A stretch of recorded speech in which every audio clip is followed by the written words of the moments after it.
Hello friends, स्वागत है सभी का मेरे YouTube channel SV coaching classes पर।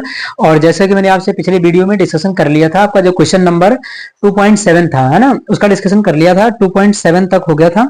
फिर नेक्स्ट क्वेश्चन जो आ रहा 2.8, है ना, आज उसका डिस्कशन कर लेते हैं। देखिए, आसान सा क्वेश्चन है, छोटा सा है ना, आसानी से हो जाएगा, बहुत कठिन नहीं। देखिए लिखा कि ये आपका लिखा 222.6 ग्राम एथिलीन ग्लाइकॉल है। एथिलीन ग्लाइकॉल, एथिलीन ग्लाइकॉल ये एक अल्कोहल है, ठीक है। तो एथिलीन ग्लाइकॉल तथा 200 ग्राम जल को मिलाकर प्रति हिम मिश्रण, एंटी फ्रीज, एंटी फ्रीजिंग मिश्रण कहते हैं इसको, है ना, मिक्सचर बनाया गया। विलयन की मोललता की गणना कीजिए। यदि विलयन का घनत्व 1.072 ग्राम ml इनवर्स हो तो विलयन की मोलरता निकालिए, है ना। तो आसान क्वेश्चन है, कोई बहुत खास कठिन नहीं है उस तरीके। तो आसान क्वेश्चन है, क्वेश्चन बहुत ज्यादा कठिन नहीं है। देखिए क्या करना है, सबसे पहले मोल निकाल लीजिए। मोल निकालने के बाद मोललता निकाल लीजिए। उसके बाद घनत्व सवाल में दिया है, घनत्व से आप आयतन निकाल लीजिए और फिर आप मोलरता का हरण लगा करके सवाल कर लीजिए, आसान हो जाएगा। तो बिल्कुल आसान सवाल है, कठिन नहीं है, ध्यान से थोड़ा सा समझ लीजिएगा, है ना। तो सबसे पहले क्या करना है, सबसे पहले आपको मोल निकालना, किसका, ग्लिसरॉल इथिलीन ग्लाइकॉल दिया है, सॉरी, है ना, एथिलीन ग्लाइकॉल दिया है इसका।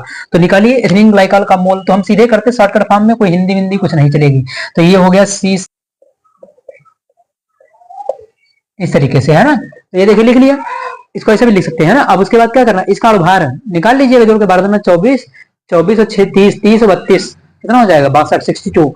तो 62 इसका भार आ जाएगा, ठीक। भार कितना है, 222.56, ठीक। और भार कितना होगा, तो ये आ जाएगा 62। इसको डिवाइड कर लीजिए, डिवाइड करने पर ये कितना हो जाएगा, यहाँ से पॉइंट हटाएंगे, ये 0 बढ़ जाएगा। तो ये कितनी बार हो जाएगा, ये 6 और 6 3 18, 6 3 18 3, 39.59, ठीक। तो ये इसका आ जाएगा मोल 3.59। अब मोललता का फॉर्मूला लगा दीजिए। मोललता स्मॉल m क्या होती है, तो भार बटे अनुभार, है ना। और विलायक का भार किसमें रखना है, किलोग्राम में। विलायक का भार किलोग्राम में रखना, ठीक। भार कितना है, तो भार देखिए 200, है ना। या अगर सीधे मोल निकाल लिया तो सीधे मोल ही रख दीजिए, है ना, ये भार हल करने की आवश्यकता नहीं पड़ेगी। मोल आपने निकाल ही लिया है एथिलीन ग्लाइकॉल का, ठीक है। तो उस पर सीधे कर दीजिए, m बराबर n/W, ठीक। ये किसमें होता है, किलोग्राम में, है ना। मोल आपका आ ही गया, मोल कितना आया 3.59। भार देखिए कितना है, करा 200 ग्राम वाटर है ना, 200 ग्राम जल, हाँ 200 ग्राम जल, जल विलायक है, और विलायक का ही तो नीचे रखना होता है। विलायक का भार कितना है, विलायक 200 ग्राम। अब ग्राम को किलोग्राम में रखना है तो क्या करना पड़ेगा, 1000 से भाग, तो भाग करेंगे कितना आ जाएगा, तो भाग करेंगे तो उसको 0.2 आ जाएगा। चलिए कर लेना भाग, है ना। तो 0.2, यहाँ 0 बढ़ा दीजिए, ये हटा दीजिए इसको, तो ये आ जाएगा आपका। इसको सॉल्व कर लेंगे तो 17.95 आपको मिलेगा, है ना। ये मिल जाएगा आपको, ये किलोग्राम, है ना, मोल पर किलोग्राम, ना, मोल पर किलोग्राम। तो देखिए पहला आंसर आ गया आपकी, पहली जो मोललता थी, ठीक। तो ये हो गई मोललता। अब क्या करना है, अब आपको मोललता निकालनी। देखिए मोललता के लिए विलयन की आवश्यकता पड़ेगी, विलयन। और विलयन कहाँ से आएगा, तो विलयन आएगा आपका विलय विलायक से। और विलय विलायक कहाँ से आएगा, तो विलय विलायक दोनों को जोड़ करके, विलय भी पता है हमको, विलायक भी पता है। देखिए विलय कितना है, ये विलायक कितना है, विलायक, विलायक कितना दिया था, 200, 200 सवाल में देखिए 200 दिया है। तो जल कितना है, 200 है, और ये कितना है, ये। तो विलय और विलायक, विलय कौन है, एथिलीन ग्लाइकॉल, विलायक कौन है, पानी, दोनों को जोड़ दीजिए, विलयन का भार आ जाएगा, आसानी से हो जाएगा, ठीक। चलिए कर लेते इसको। तो यहां पर लिख लेंगे, है ना, कि विलयन का द्रव्यमान, विलयन का द्रव्यमान बराबर क्या होगा, विलय का द्रव्यमान प्लस विलायक का द्रव्यमान, ठीक है। दोनों को ऐड कर दीजिए। विलय का द्रव्यमान कितना है, 222.6, ये कितना है 200, तो कितना जोड़ देंगे तो आपका कितना हो जाएगा, 422.6, ठीक। तो ये विलयन का द्रव्यमान ग्राम में। अब क्या करना है, अब आपको कुछ नहीं करना है, इसको डेंसिटी का फॉर्मूला लगाइए सीधे, D बराबर m/v, है ना। ये घन द्रव्यमान आयतन का फॉर्मूला, देखिए विलयन का होता है, इसमें विलयन का ही रखना होता है ना, इसलिए ये करना पड़ा। विलयन कहाँ से आया, विलय विलायक से, ठीक।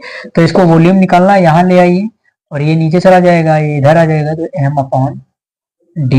देखिए विलयन का द्रव्यमान कितना निकाला है, ये आया 422.6 और नीचे डेंसिटी कितना 1.072। क्वेश्चन में अपने देख लीजिएगा, है ना, ये आ जाएगा 394.22 ml, है ना। इसको लीटर में कन्वर्ट करेंगे तो, या लीटर में ना कन्वर्ट करिए तब भी कोई दिक्कत नहीं है ना करना चाहे तो कोई दिक्कत नहीं, एमएल में ही छोड़ दीजिए।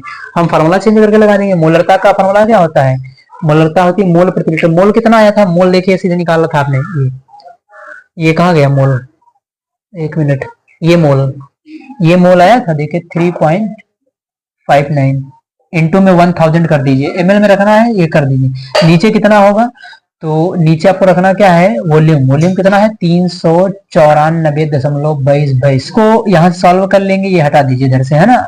इसको बाद डिवाइड कर लेंगे इसको, तो ये आ जाएगा आपका, डिवाइड कर लेंगे 9.11 और मोल प्रति, है ना, लीटर, है ना, ये इसका मात्रक है। तो कैपिटल एम मोलरता इतनी आ जाएगी आपकी, मोल प्रति लीटर में आएगा, ठीक है।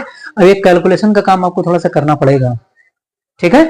तो बहुत कठिन सवाल नहीं था, आपको मोल निकाल करके मोलरता निकाल लेनी है।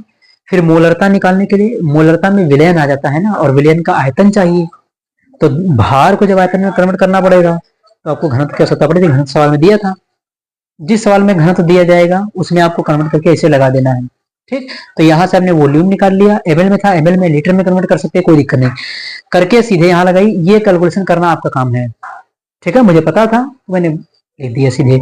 आप क्या करना, इसको सॉल्व करना, गुणा करना, फिर भाग करना, फिर देख लेना, आंसर आपका आ जाएगा, ठीक। तो इस प्रकार से ये क्वेश्चन सॉल्व हो जाता है, ठीक है। तो आज एक ही क्वेश्चन रखते हैं, है ना, तो थोड़ा सा टाइम का अभाव है थोड़ा सा, है ना, इसके क्वेश्चन को इतने पर ही रखते हैं। बाकी क्वेश्चन का डिस्कशन नेक्स्ट वीडियो में करेंगे।